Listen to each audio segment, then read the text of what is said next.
Hey, Shalom, I want to start off by giving all praise to Yahweh Hashem Yahweh Shai.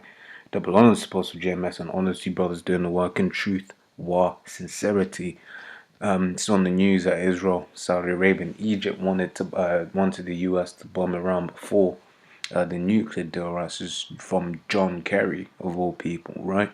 Published yesterday, so today's the 30th. This was 29th, right? So basically, the leaders of Israel, Saudi Arabia, and Egypt all pressurized the U.S. to bomb Iran prior to negotiations on the 2015 nuclear deal. Former U.S. Secretary of State John Kerry said, right, and then basically that goes into what each one of them said. It says Benjamin, all three leaders lobbied from him for military action against Iran, and it basically says something about which call it Netanyahu here, right? Basically about how he was very pro attacking Iran, right? Because we all know that that's going to be the end goal, right? So we'll get into scriptures, right? It says Jeremiah 49:20 says, "Therefore hear the counsel of Yahweh that he hath taken against Edom." Who's Edom, so-called white man? And the head of Edom, the chief house of Edom, is Amalek. You know, those people inhabiting the land of Israel now, right? It says, and his purposes, that he hath purpose against the inhabitants of Teman. Surely the least of the flock shall draw them out, right? And they're the least of the flock, man. You know, that's in reference to, to these gutter rats over there in Israel that have stolen our identity. They're the least of the flock, and they're going to draw them out. How? By attacking Iran. Right? Because there's all this, what you call all this hype about North Korea this, North Korea that, which is why it's important to have, the apostles, when we give double honors to the apostles, because they basically break it down and say, look, man, North Korea is not even a threat, man. That's not even big news. The real thing to look out for is when Israel hits Iran. Because what happens when Israel hits Iran? When Israel hits Iran, right? Then America's got to back him, because Iran and Russia have a nuclear deal. Right? We can get into that as well. What was that? Ezekiel 38. And this comes up a lot. But that's the thing of prophecies. As these prophecies come to pass, the more repetitive these videos get, and that's just the way it should be. Right? Every now and then you want to tackle it this way or that way, but at the end of the day, the same core point is being reiterated, and that's the same thing and throughout these scriptures. Right? You read all of the basically Moses' prophets spoke about would you call it this destruction that's to come.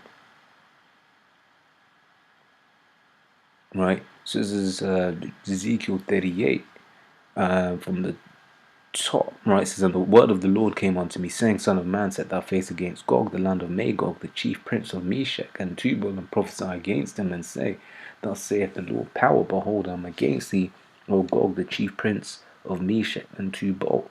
Right? When you look at basically, you might say, well, I was talking about Japheth, right? But who's inhabiting that land now?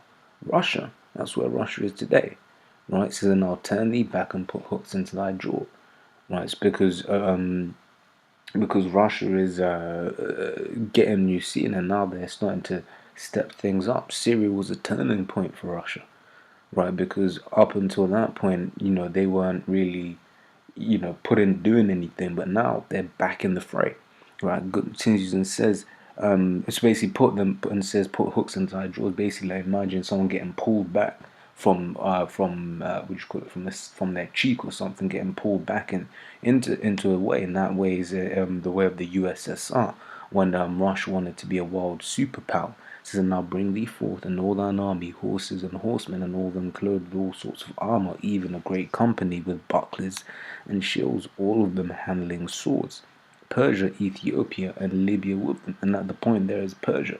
Right, I'm going to jump down to the bottom, verse 7. It says, Be thou prepared, and prepare for thyself thou and all thy company that assemble unto thee, and be thou a guard unto them. Right, so basically saying, be a guard unto Persia and Ethiopia and Libya. Right, and Gomer is Turkey.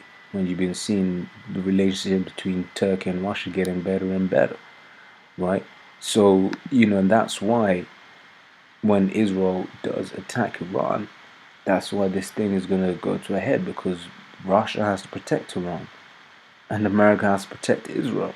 So then it's no, we start doing proxy, and then we start what do you call it? Start getting into real stuff, right? But reason why this hadn't happened at that time is because the elect weren't sealed yet, right? This is in fact, let me start from the top. Says Revelation 7 says, and after these things I saw four angels standing on the four corners of the earth, holding the four winds of the earth, that the wind should not blow on the earth, nor of the sea, nor on any tree. Based this destruction, that nuclear wind, right? Not this nuclear war start, but yet.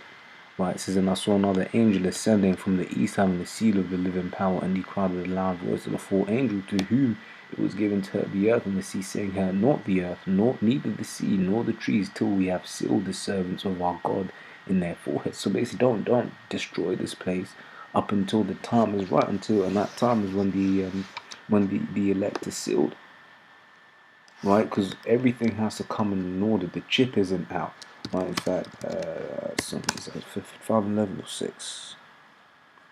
Right, so it's Isaiah 55 and 11 says, so shall my word be that goeth forth out of my mouth. It shall not return unto me void, but it shall accomplish that which I please, and it shall prosper in the thing whereto I sent it.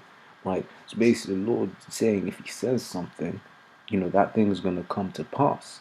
However, if you, so basically what that's saying is we can't go, not we, these heathen nations can't go to war until the Most High himself has had all of his prophecies fulfilled, and one of those prophecies is the chip, the mark of the beast, right? Revelation the 13th chapter, right, talks about an incision, a mark, and that word mark there in the Greek is charagma, which is an incision, right, which is that RFID microchip, right? Did I actually read what was here before? Yeah, I read it. So, like I said, wanted to just cover that real quick. I'm a day late, and with that, those were you edified. I'm gonna say shalom.